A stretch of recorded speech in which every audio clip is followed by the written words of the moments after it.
ਵਾਹਿਗੁਰੂ ਜੀ ਕਾ ਖਾਲਸਾ ਵਾਹਿਗੁਰੂ ਜੀ ਕੀ ਫਤਿਹ। ਸਿੱਖੀ ਸਿੱਖਿਆ ਗੁਰ ਵਿਚਾਰ ਦੇਖ ਰਹੀ ਸਾਰੀ ਸੰਗਤਾਂ ਨੂੰ ਮੈਂ ਅਚਿੰਤ ਕੌਰ ਜੀ ਆਇਆਂ ਨੂੰ ਆਖਦੀ ਹਾਂ। ਅੱਜ ਦਾ ਸਾਡਾ ਵਿਸ਼ਾ ਹੈ ਸੰਗਤ। ਸਿੱਖ ਦੇ ਜੀਵਨ ਵਿੱਚ ਸੰਗਤ ਦਾ ਕਾਫੀ ਮਹੱਤਵ ਹੈ। ਸਾਨੂੰ ਗੁਰਬਾਣੀ ਤੋਂ ਵੀ ਕਾਫੀ ਕੁਝ ਸੰਗਤ ਬਾਰੇ ਸਿੱਖਣ ਨੂੰ ਮਿਲਦਾ ਹੈ ਤੇ ਅੱਜ ਅਸੀਂ ਇਹੀ ਵਿਚਾਰਨ ਦਾ ਯਤਨ ਕਰਾਂਗੇ ਕਿ ਸੰਗਤ ਕੀ ਹੈ, ਕਿਹੜੇ ਪ੍ਰਕਾਰ ਦੀ ਸੰਗਤ ਹੁੰਦੀ ਹੈ ਤੇ ਸੰਗਤ ਦੀ ਸਾਡੀ ਲਾਈਫ ਵਿੱਚ ਕੀ ਇੰਪੋਰਟੈਂਸ ਹੈ। ਇਸ ਵਿਚਾਰ ਨੂੰ ਅੱਗੇ ਤੋਰਨ ਲਈ ਸਾਡੇ ਨਾਲ ਹੈਗੇ ਨੇ ਵੀਰ ਜਸਮੀਤ ਸਿੰਘ ਜੀ ਅਤੇ ਕੁਲਵਿੰਦਰ ਕੌਰ ਭੈਣ ਜੀ। ਮੈਂ ਆਪ ਦਾ ਜੀ ਆਇਆਂ ਨੂੰ ਆਖਦੀ ਹਾਂ। ਹੋਰ ਤੁਹਾਨੂੰ ਪੁੱਛਣਾ ਚਾਹਾਂਗੀ ਕਿ ਸੰਗਤ ਕੀ ਹੈ? ਇੱਕ ਸਿੱਖ ਤੇ ਦੋ ਸੰਗਤ। ਹੁਣ ਸਮਝੋ ਮੈਂ ਘਰ ਬੈਠੀ ਹਾਂ, ਮੈਂ ਬਾਣੀ ਦੀ ਵਿਚਾਰ ਕਰ ਰਹੀ ਹਾਂ ਤੇ ਮੈਂ ਸਤ ਸੰਗਤ ਹੀ ਕਰ ਰਹੀ ਹਾਂ। ਸੰਗਤ ਮੂਲ ਸ਼ਬਦ ਹੈ। ਇਸ ਤੋਂ ਉਤਪੰਨ ਸ਼ਬਦ ਅਸੀਂ ਲੈ ਸਕਦੇ ਹਾਂ ਸਤ ਸੰਗਤ ਇੱਕ ਤੇ ਦੂਸਰਾ ਕੁਸੰਗਤ। ਸਤ ਸੰਗਤ ਨੂੰ ਅਸੀਂ ਸਾਧ ਸੰਗਤ ਨਾਲ ਵੀ ਕਹਿ ਸਕਦੇ ਹਾਂ। ਸੰਗਤ, ਸਤ ਸੰਗਤ, ਸਾਧ ਸੰਗਤ ਇਹ ਸਭ ਇੱਕੋ ਹੀ ਚੀਜ਼ਾਂ ਨੇ, ਗੁਰਮੁਖਾਂ ਦੀ ਸੰਗਤ।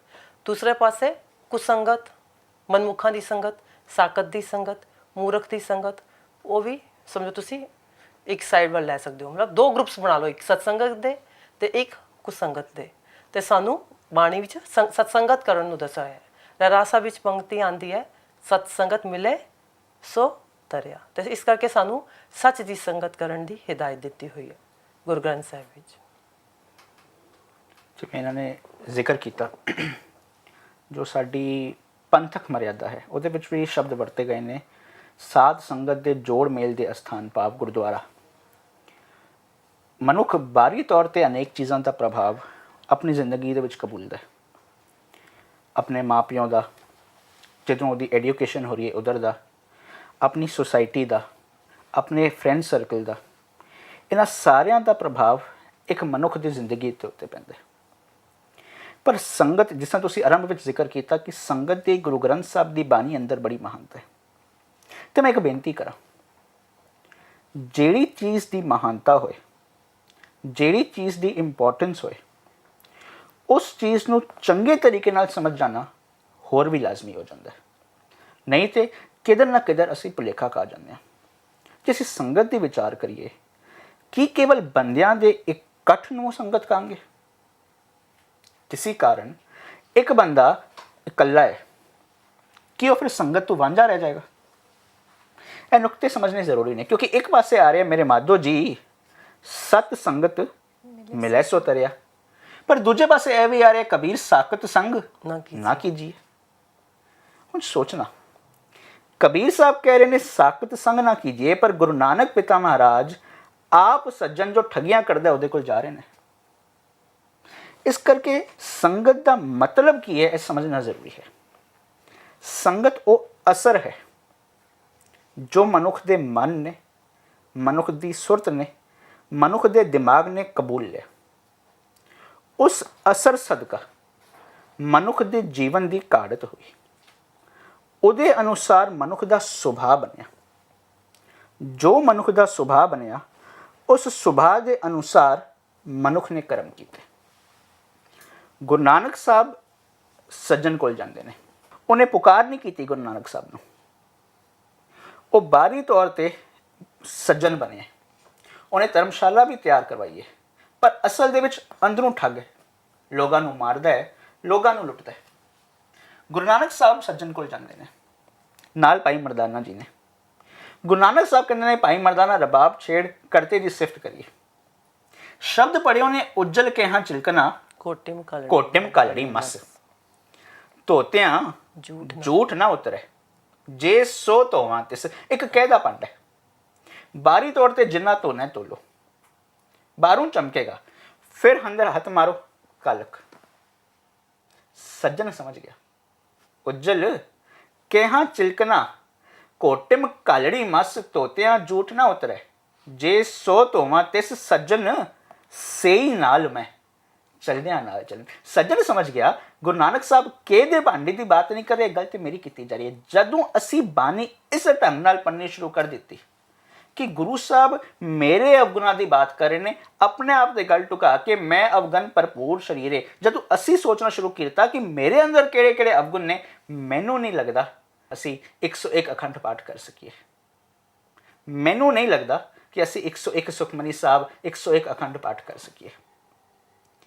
ਗੁਰੂ ਨਾਨਕ ਸਾਹਿਬ ਨੇ ਸੱਜਣ ਦੇ ਸਾਹਮਣੇ ਇਹ ਬਚਨ ਰੱਖਿਆ, ਸੱਜਣ ਦਾ ਜ਼ਿੰਦਗੀ ਬਦਲ ਗਈ। ਹੁਣ ਇੱਕ ਸਵਾਲ ਖੜਾ ਹੁੰਦਾ, ਸੰਗਤ ਕਿਹਨੇ ਕਿਹਦੀ ਕੀਤੀ? ਗੁਰੂ ਨਾਨਕ ਸਾਹਿਬ ਨੇ ਸੱਜਣ ਦੀ ਸੰਗਤ ਕੀਤੀ ਜਾਂ ਸੱਜਣ ਨੇ ਗੁਰੂ ਨਾਨਕ ਸਾਹਿਬ ਦੀ ਸੰਗਤ ਕਬੂਲੀ? ਸੱਜਣ ਨੇ ਗੁਰੂ ਨਾਨਕ ਸਾਹਿਬ ਦੀ ਵਿਚਾਰਧਾਰਾ ਦਾ ਅਸਰ ਆਪਣੇ ਮਨ ਤੇ ਆਪਣੇ ਸੁਰ ਤੇ ਕਬੂਲ ਲਿਆ, ਉਸ ਅਨੁਸਾਰ ਉਹਦੀ ਜ਼ਿੰਦਗੀ ਦੀ ਕਾਢਤ ਹੋਈ, ਉਹਦਾ ਸੁਭਾਅ ਬਣ ਗਿਆ।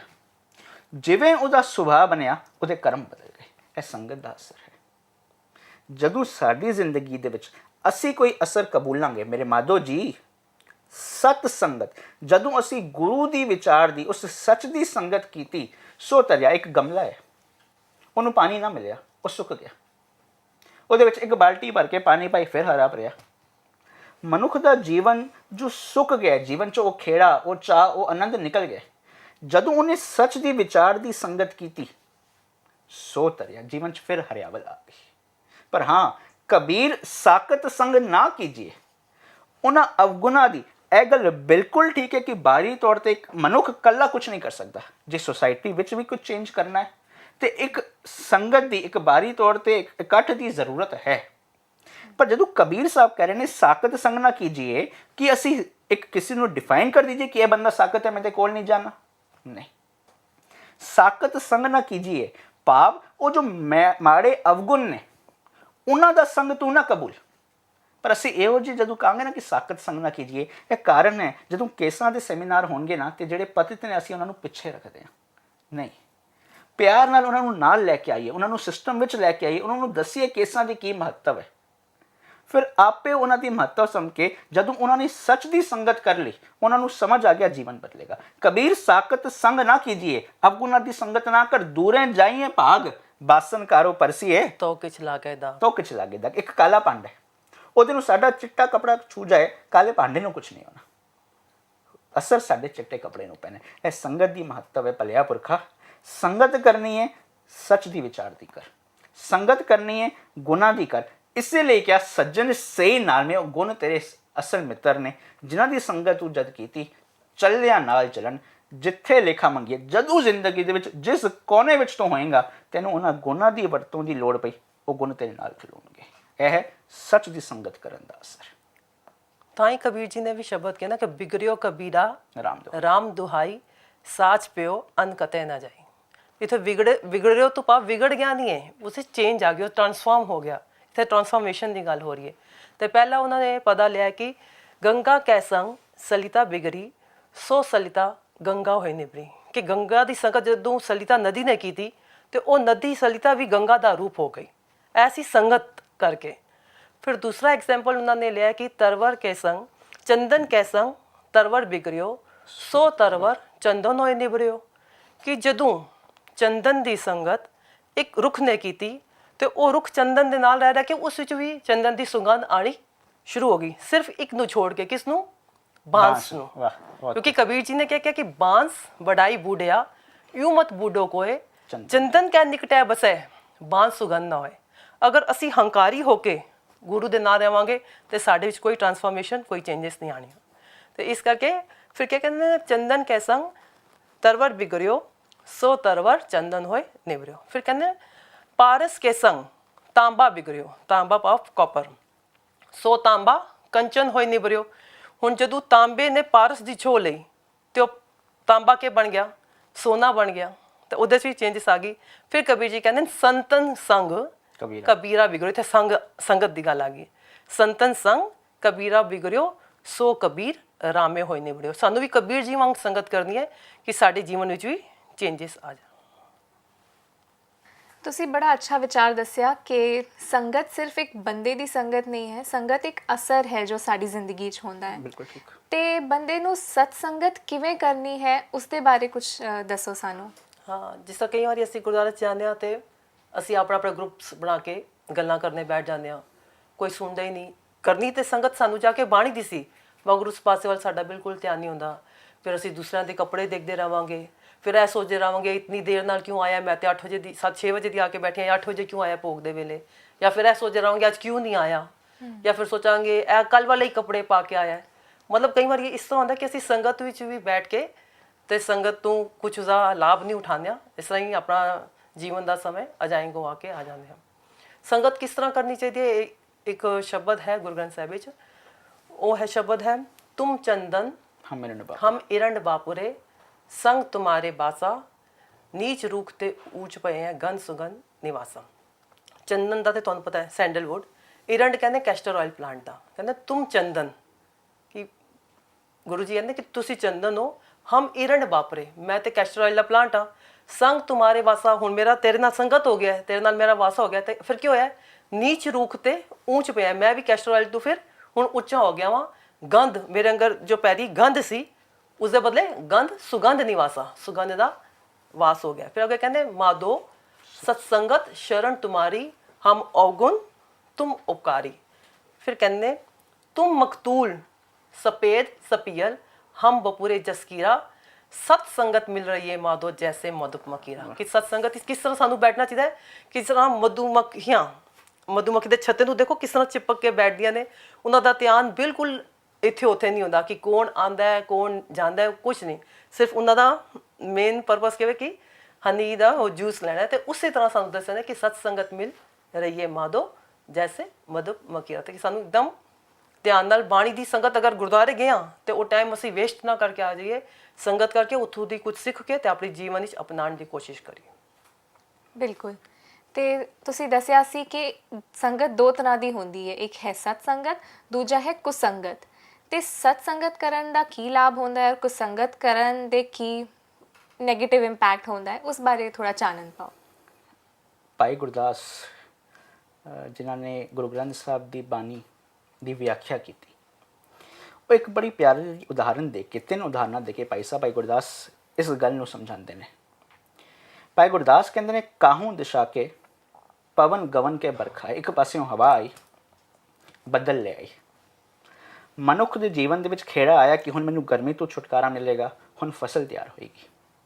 ਪਰ ਹੋਇਆ ਕਿ ਉਸੇ ਵੇਲੇ ਦੂਜੇ ਬੰਨਿਓ ਹਵਾ ਚੱਲ ਪਈ, ਉਹ ਆਏ ਹੋਏ ਬੱਦਲ ਵੀ ਉਡਾ ਕੇ ਲੈ ਗਈ। ਭਾਈ ਗੁਰਦਾਸ ਕਹਿੰਦੇ ਨੇ, ਕਾਹੂ ਦਿਸ਼ਾ ਕੇ ਪਵਨ ਗਵਨ ਕੇ ਬਰਖਾ ਹੈ, ਕਾਹੂ ਦਿਸ਼ਾ ਕੇ ਪਵਨ ਬਾਦਰ ਬਿਲਾਤ ਹੈ। ਇੱਕ ਪਾਸਿਓਂ ਹਵਾ ਆਈ ਬੱਦਲ ਲੈ ਆਈ, ਪਰ ਉਸੇ ਵੇਲੇ ਦੂਜੇ ਪਾਸਿਓਂ ਹਵਾ ਚੱਲ ਪਈ, ਉਹ ਆਏ ਹੋਏ ਬੱਦਲ ਵੀ ਲੈ ਗਈ। ਮਨੁੱਖ ਦੇ ਜੀਵਨ ਦੇ ਵਿੱਚ ਸਤਸੰਗਤ ਕਰਨ ਨਾਲ 2-4 ਗੁਣ ਜੋ ਆਏ ਸੀ, ਕੁਸੰਗ ਕੀਤੀ, ਮਾੜੀ ਸੰਗਤ ਦਾ ਅਸਰ ਕਬੂਲਿਆ, ਉਹ 2-4 ਗੁਣ ਵੀ ਉਡਾ ਕੇ ਲੈ ਗਈ।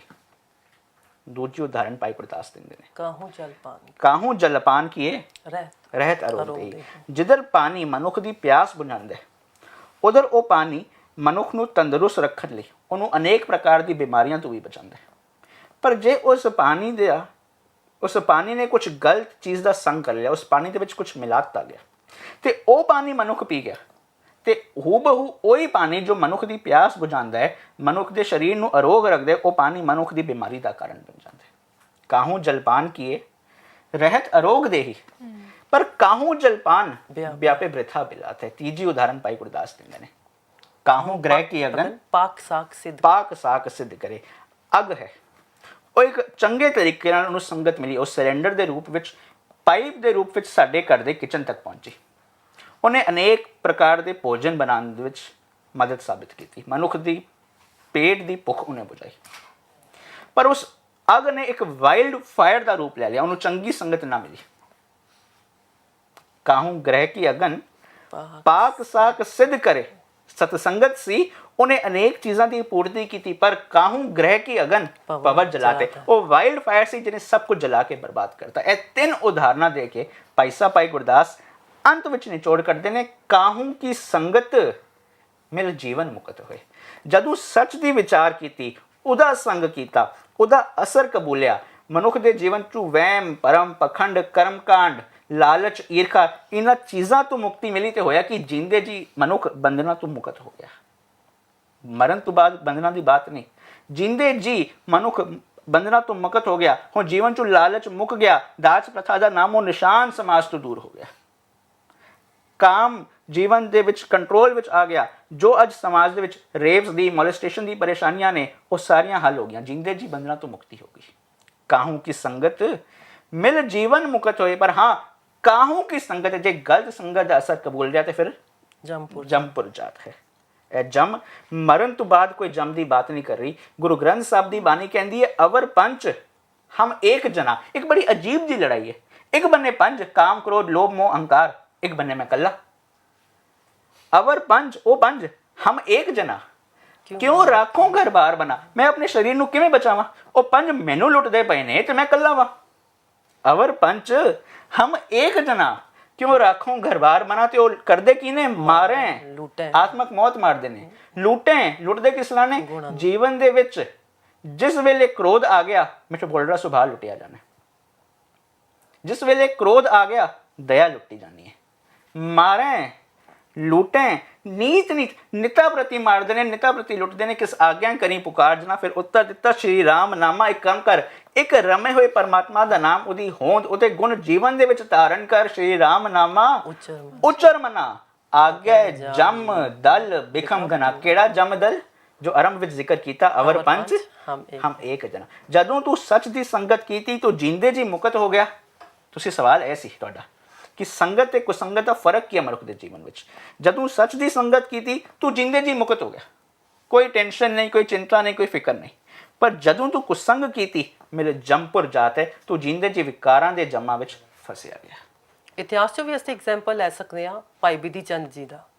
ਇਹਨਾਂ ਦਾ ਪਹਿਲਾ ਨਾਮ ਭਾਈ ਬਿਧੀਆ ਜੀ ਸੀ ਤੇ ਬਚਪਨ ਤੋਂ ਹੈ ਤੇ ਬਹੁਤ ਦਲੇਰ ਸਨ, ਬਹਾਦਰ ਸਨ, ਮਗਰ ਇਹਨਾਂ ਨੂੰ ਬਚਪਨ ਤੋਂ ਹੀ ਚੋਰੀ ਦੀ ਆਦਤ ਪੈ ਗਈ ਸੀ। ਫਿਰ ਇਹਨਾਂ ਨੂੰ ਗੁਰੂ ਰਾਮਦਾਸ ਜੀ ਦੇ ਸਮੇਂ ਸਿੱਖ ਹੋਏ ਸਨ ਭਾਈ ਅਦਲੀ ਜੀ, ਉਹਨਾਂ ਦੀ ਸੰਗਤ ਪ੍ਰਾਪਤ ਹੋਈ। ਫਿਰ ਉਹਨਾਂ ਨੇ ਚੋਰੀ ਕਰਨੀ ਛੱਡੀ। ਫਿਰ ਗੁਰੂ ਅਰਜਨ ਸਾਹਿਬ ਜੀ ਦੇ ਕੋਲ ਉਹ ਗਏ, ਉਹਨਾਂ ਨੇ ਸਿੱਖੀ ਧਾਰਨ ਕੀਤੀ ਤੇ ਸਿੱਖੀ ਦੀ ਫਿਰ ਕਮਾਈ ਕੀਤੀ। ਫਿਰ ਇਸ ਤਰ੍ਹਾਂ ਅੱਗੇ ਜਾ ਕੇ ਗੁਰੂ ਹਰਗੋਬਿੰਦ ਸਾਹਿਬ ਜੀ ਦੇ ਤੁਸੀਂ ਕਹਿ ਸਕਦੇ ਹੋ ਕਿ ਅੰਗ ਰਕਸ਼ਕ, ਭਾਵ ਬਾਡੀਗਾਰਡ ਵੀ ਬਣੇ। ਫਿਰ ਤੀਸਰੀ ਜੰਗ ਵਿੱਚ ਕਿਸ ਤਰ੍ਹਾਂ ਉਹਨਾਂ ਨੇ ਉਹ ਕੋੜੇ ਜੋ ਮਿਲੇ ਸਨ ਗੁਰੂ ਹਰਗੋਬਿੰਦ ਸਾਹਿਬ ਜੀ ਨੂੰ ਪੇਟ ਵਿੱਚ, ਉਹ ਵਾਪਸ ਲਿਆ ਕੇ ਦਿੱਤੇ। ਤੇ ਫਿਰ ਗੁਰੂ ਹਰਗੋਬਿੰਦ ਸਾਹਿਬ ਜੀ ਨੇ ਉਹਨਾਂ ਨੂੰ ਇੱਕ ਖਿਤਾਬ ਦਿੱਤਾ ਸੀ, ਉਹ ਸੀ ਬਿਧੀ ਚੰਦ ਛੀਨਾ ਗੁਰ ਕਾ ਸੀਨਾ। ਇੱਕ ਜੋ ਚੋਰ ਸੀ, ਜੋ ਚੋਰੀਆਂ ਕਰਦਾ ਸੀ, ਉਹ ਗੁਰੂ ਦੀ ਸੰਗਤ ਵਿੱਚ ਆ ਕੇ ਉਸ ਵਿੱਚ ਕਿਤਨੇ ਚੇਂਜਸ ਆ ਗਏ ਕਿ ਉਹ ਫਿਰ ਇਸ ਖਿਤਾਬ ਉਹਨਾਂ ਨੂੰ ਮਿਲਿਆ। ਗੁਰੂ ਹਰਗੋਬਿੰਦ ਸਾਹਿਬ ਜੀ ਨੇ ਇੱਕ ਖਿਤਾਬ ਦਿੱਤਾ। ਤਾਂ ਕਿਸ ਦਾ ਅਸਰ ਹੋਇਆ? ਸਿਰਫ ਸੰਗਤ ਦਾ ਹੀ ਅਸਰ। ਇੱਕ ਮਨੁੱਖ ਦੀ ਜ਼ਿੰਦਗੀ ਵਿੱਚ ਸਭ ਤੋਂ ਪਹਿਲਾ ਅਸਰ, ਸਭ ਤੋਂ ਵੱਡੀ ਜੋ ਸੰਗਤ ਹੁੰਦੀ ਹੈ ਉਹ ਹੁੰਦੀ ਹੈ ਮਾਂ-ਪਿਓ ਦੀ ਸੰਗਤ। ਆਪਣੇ ਪੇਰੈਂਟਸ ਨਾਲੋਂ ਸਿੱਖਦਾ ਹੈ।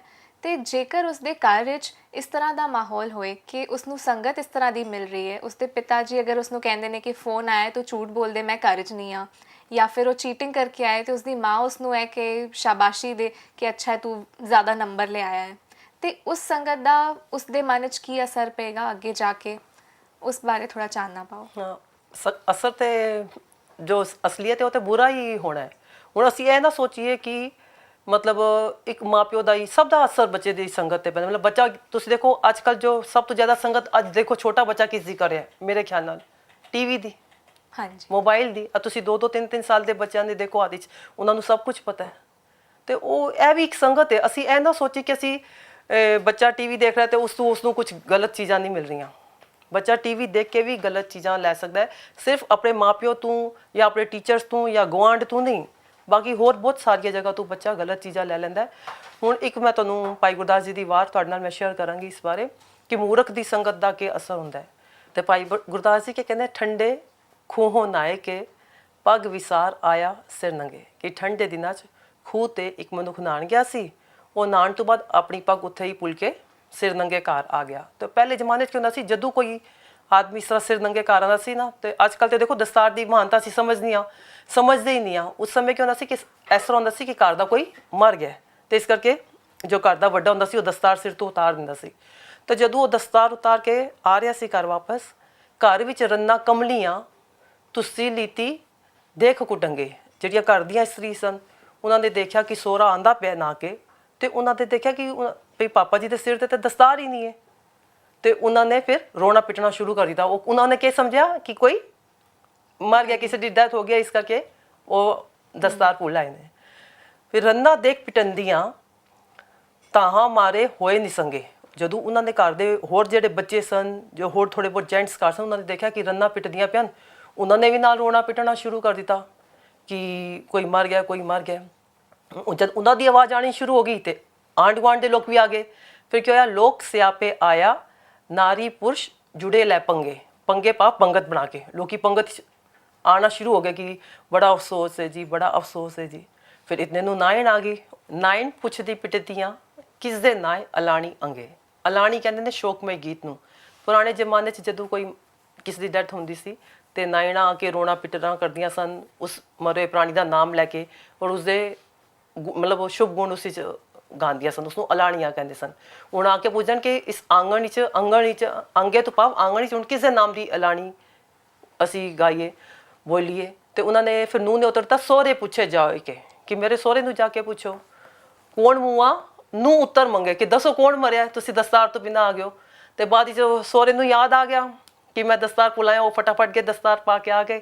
ਤੇ ਫਿਰ ਐਂਡ ਦੇ ਵਿੱਚ ਉਹਨਾਂ ਨੇ ਆਪਣਾ ਨੈਟ ਰਿਜ਼ਲਟ ਦਿੱਤਾ ਕਾਂਵਾ ਰੋਲਾ ਮੂਰਖ ਸੰਗੇ, ਕਿ ਮੂਰਖ ਦੀ ਸੰਗਤ ਦਾ ਜੋ ਫਲ ਹੈ, ਜੋ ਮੂਰਖ ਦੀ ਸੰਗਤ ਕਰਾਂਗਾ ਤੇ ਕਾਂਵਾਂ ਵਾਲਾ ਰੋਲਾ ਹੀ ਹੈ। ਭਾਵ ਇੱਕ ਕਾਂ ਜਦੋਂ ਕਾਂ ਕਰਦਾ ਨਾ ਤੇ ਉਸਦੇ ਪਿੱਛੇ ਸੋਚੇ ਸਮਝੇ ਬਿਨਾਂ ਹੀ ਸਾਰੇ ਕਾਂ ਵੀ ਕਾਂ ਹੀ ਕਰਦੇ। ਤੇ ਇਸ ਤਰ੍ਹਾਂ ਮੂਰਖ ਦੀ ਸੰਗਤ ਕਰਨ ਤੋਂ ਵੀ ਸਾਨੂੰ ਵਰਜਿਆ ਹੋਇਆ।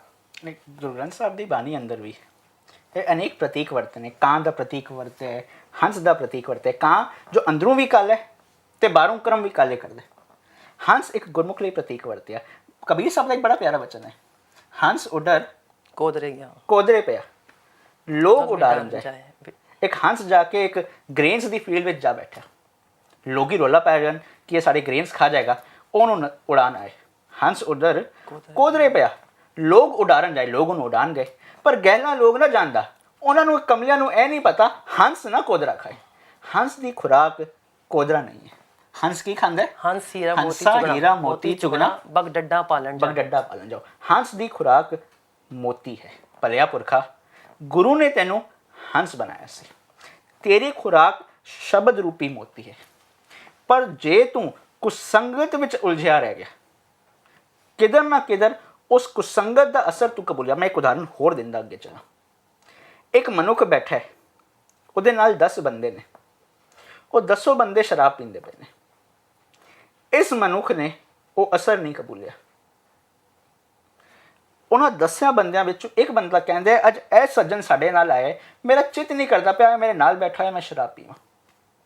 ਅਸਰ ਕਿਹਨੇ ਕਿਹਦਾ ਕਬੂਲ ਕੀਤਾ? ਇਹ ਸਿੱਖ ਤੇਰੀ ਖੁਰਾਕ ਸ਼ਬਦ ਰੂਪੀ ਮੋਤੀ ਹੈ। ਤੂੰ ਉਹਨਾਂ ਗੁਨਾਹ ਦੀ ਸੰਗਤ ਕਰ। ਜੇ ਤੂੰ ਅਵਗੁਣਾ ਦੀ ਸੰਗਤ ਕੀਤੀ, ਅਸੀਂ ਸੋ ਕਾਲਡ ਜਦੋਂ ਮਾਡਰਨ ਅਖਵਾਉਂਦੇ ਹਾਂ, ਉਸ ਮਾਡਰਨ ਪੁਣੇ ਦੀ ਸੰਗਤ ਵਿੱਚ, ਵੈਸੇ ਅਸੀਂ ਬੜੇ ਮਾਡਰਨ ਹਾਂ ਪਰ ਅਸੀਂ ਇੱਕ ਮਾਡਰਨ ਦੀ ਅਜੀਬ ਪਰਿਭਾਸ਼ਾ ਦੱਸੀ। ਅਸੀਂ ਪੰਜਾਬੀ ਕੋਲੋਂ ਦੂਰ ਹੋ ਗਏ, ਅਸੀਂ ਪੰਜਾਬੀ ਗੁਰਮੁਖੀ ਕੋਲੋਂ ਦੂਰ ਹੋ ਗਏ, ਗੁਰੂ ਗ੍ਰੰਥ ਸਾਹਿਬ ਦੀ ਬਾਣੀ ਦੀ ਵਿਚਾਰਧਾਰਾ ਤੋਂ ਦੂਰ ਹੋ ਗਏ। ਜਦੋਂ ਉਹ ਵਿਚਾਰਧਾਰਾ ਦੀ ਸੰਗਤ ਨਾ ਕੀਤੀ, ਸਾਨੂੰ ਸਮਝ ਨਾ ਸਕਿਆ ਸਹੀ ਕੀ ਹੈ ਤੇ ਗਲਤ, ਸੱਚ ਕੀ ਹੈ ਤੇ ਝੂਠ। ਇਸ ਕਰਕੇ ਹੇ ਸਿੱਖਾ, ਜਦੋਂ ਤੂੰ ਸੱਚ ਦੀ ਸੰਗਤ ਕਰੇਗਾ, ਜਦੋਂ ਤੂੰ ਆਪਣੀ ਖੁਰਾਕ ਮੋਤੀ ਬਣਾਏਗਾ, ਤੇਰੇ ਜੀਵਨ ਇੱਕ ਹੰਸ ਵਾਂਗ ਹੋਣਾ ਹੈ। ਤੂੰ ਬਗਲਾ ਨਹੀਂ ਰਹਿਣਾ ਜੋ ਅੰਦਰੋਂ ਹੋਰ ਤੇ ਬਾਹਰੋਂ ਹੋਰ ਹੈ। ਤੂੰ ਕਾਂ ਨਹੀਂ ਰਹਿਣਾ ਜੋ ਅੰਦਰੋਂ ਵੀ ਕਾਲਾ ਹੈ ਬਾਹਰੋਂ ਵੀ ਕਾਲਾ ਹੈ। ਤੂੰ ਹੰਸ ਬਣਨਾ ਹੈ। ਜਦੋਂ ਤੂੰ ਹੰਸ ਬਣ ਗਿਆ, ਤੂੰ ਆਪ ਤੇ ਤੇਰੇ ਜੀਵਨ ਦੇ ਵਿੱਚ ਖੇੜਾ ਆਏਗਾ ਹੀ ਆਏਗਾ। ਤੇਰੇ ਨਾਲ ਨਾਲ ਤੇਰੀ ਸੁਸਾਇਟੀ ਵਿੱਚ ਤੂੰ ਇੱਕ ਰੋਲ ਮਾਡਲ ਬਣੇਗਾ। ਲੋਕ ਉਹ ਤੇਰਾ ਅਸਰ ਕਬੂਲ ਕਰਨਗੇ ਕਿ ਜਿੱਧਰੋਂ ਇਹਨੂੰ ਤਾਕਤ ਮਿਲਦੀ ਪਈ ਹੈ, ਇੱਧਰੋਂ ਐਨਰਜੀ ਮਿਲਦੀ ਪਈ ਹੈ, ਇਹਦੀ ਸੋਰਸ ਆਫ ਇਨਫੋਰਮੇਸ਼ਨ ਹੈ, ਇਹਦੀ ਸੋਰਸ ਆਫ ਨੌਲੇਜ ਹੈ, ਉਸ ਸੋਰਸ ਦੇ ਕਾਰਨ ਇਹਦਾ ਜੀਵਨ ਇੰਨਾ ਅੱਛਾ ਹੈ। ਲੋਕ ਆਪੇ ਕਹਿਣਗੇ ਇਹ ਗੁਰਮਤ ਮੈਂ ਵੀ ਸਿੱਖਣੀ ਹੈ, ਮੈਂ ਵੀ ਜ਼ਿੰਦਗੀ ਦੇ ਵਿੱਚ ਧਾਰਨ ਕਰਨੀ ਹੈ। ਇਹ ਸਤ ਸੰਗਤ ਦਾ ਅਸਰ। ਅੱਜ ਦਾ ਸਾਡਾ ਐਪੀਸੋਡ ਇੱਥੇ ਹੀ ਪੂਰਾ ਹੁੰਦਾ ਹੈ। ਅੱਜ ਅਸੀਂ ਦੇਖਿਆ ਕਿ ਸੰਗਤ ਕੀ ਹੈ, ਅੱਛੀ ਸੰਗਤ ਹੋਰ ਮਾੜੀ ਸੰਗਤ ਦਾ ਕੀ ਅਸਰ ਪੈਂਦਾ ਹੈ ਸਾਡੇ ਜੀਵਨ ਵਿੱਚ। ਨਾਲ ਹੀ ਇੱਕ ਫੈਸਲਾ ਹੈ ਕਿ ਘਰ ਘਰ ਅੰਦਰ ਧਰਮਸਾਲ, ਹਰ ਘਰ ਵਿੱਚ ਧਰਮਸ਼ਾਲ ਹੋਣੀ ਚਾਹੀਦੀ ਹੈ ਕਿ ਜਿੱਥੇ ਬੱਚਿਆਂ ਨੂੰ ਆਰੰਭ ਤੋਂ ਹੀ ਅੱਛੀ ਸੰਗਤ ਮਿਲੇ, ਭਾਵੇਂ ਉਹ ਮਾਪਿਓ ਦੀ ਸੰਗਤ ਹੋਏ, ਸਮਾਜ ਦੀ ਸੰਗਤ ਹੋਏ ਜਾਂ ਫਿਰ ਮੀਡੀਆ ਰਾਹੀਂ ਜੋ ਉਸਨੂੰ ਸੰਗਤ ਮਿਲਦੀ ਹੈ, ਉਹ ਅੱਛੇ ਗੁਣ ਸਿੱਖਣ ਨੂੰ ਮਿਲਣ। ਭਗਤ ਸੂਰਦਾਸ ਜੀ ਦਾ ਇੱਕ ਬਚਨ ਹੈ, ਛਾੜ ਮਨ ਹਰ ਬੇਮੁਖਨ ਕੋ ਸੰਗ। ਉੱਥੇ ਹੀ ਦੂਸਰੇ ਪਾਸੇ ਗੁਰਬਾਣੀ ਦਾ ਇੱਕ ਹੋਰ ਬਚਨ ਹੈ, ਸਤਸੰਗਤ ਕੈਸੀ ਜਾਣੀਏ ਜਿੱਥੇ ਏਕੋ ਨਾਮ ਵਖਾਣੀਏ। ਸਤਸੰਗਤ ਉਹ ਹੈ ਜਿੱਥੇ ਏਕੋ ਨਾਮ ਦੀ ਗੱਲ ਹੋ ਰਹੀ ਹੈ। ਤੇ ਉਹ ਨਾਮ ਕੀ ਹੈ? ਗੁਰੂ ਸਾਹਿਬ ਅਗਲੀ ਪੰਕਤੀ 'ਚ ਕਹਿੰਦੇ ਨੇ, ਏਕੋ ਨਾਮ ਹੁਕਮ ਹੈ, ਯਾਨੀ ਕਿ ਉਹਦਾ ਹੁਕਮ, ਉਹਦਾ ਉਪਦੇਸ਼ ਹੀ ਉਸਦਾ ਨਾਮ ਹੈ। ਤੇ ਉਸ ਹੁਕਮ ਦੀ ਸਮਝ ਕਿਵੇਂ ਪੈਂਦੀ ਹੈ? ਨਾਨਕ ਸਤਿਗੁਰ ਦੀਆ ਬੁਝਾਏ ਜਿਉ। ਸਤਿਗੁਰ ਦੀ ਕਿਰਪਾ ਰਾਹੀਂ ਹੀ ਉਸ ਹੁਕਮ ਦੀ ਸਮਝ ਪੈਂਦੀ ਹੈ। ਉਮੀਦ ਹੈ ਤੁਹਾਨੂੰ ਸਾਡਾ ਅੱਜ ਦਾ ਐਪੀਸੋਡ ਪਸੰਦ ਆਇਆ ਹੋਵੇਗਾ। ਤੁਸੀਂ ਆਪਣੇ ਸੁਝਾਅ ਲਿਖ ਕੇ ਥੱਲੇ ਦਿੱਤੇ ਹੋਏ ਈਮੇਲ ਐਡਰੈਸ ਤੇ ਭੇਜ ਸਕਦੇ ਹੋ। ਅਸੀਂ ਵੀਰ ਜੀ ਔਰ ਭੈਣ ਜੀ ਦੇ ਧੰਨਵਾਦੀ ਹਾਂ ਉਹ ਸਾਡੇ ਸ਼ੋਅ ਵਿੱਚ ਆਏ। ਅਗਲੇ ਹਫਤੇ ਫਿਰ ਤੋਂ ਇੱਕ ਨਵਾਂ ਵਿਸ਼ਾ ਲੈ ਕੇ ਤੁਹਾਡੇ ਸਾਹਮਣੇ ਹਾਜ਼ਰ ਹੋਵਾਂਗੇ। ਹੋਈਆਂ ਭੁੱਲਾਂ ਚੁੱਕਾਂ ਦੀ ਖਿਮਾ, ਫਤਿਹ ਦੀ ਸਾਂਝ ਪਾਣੀ। ਵਾਹਿਗੁਰੂ ਜੀ ਕਾ ਖਾਲਸਾ, ਵਾਹਿਗੁਰੂ ਜੀ ਕੀ ਫਤਿਹ।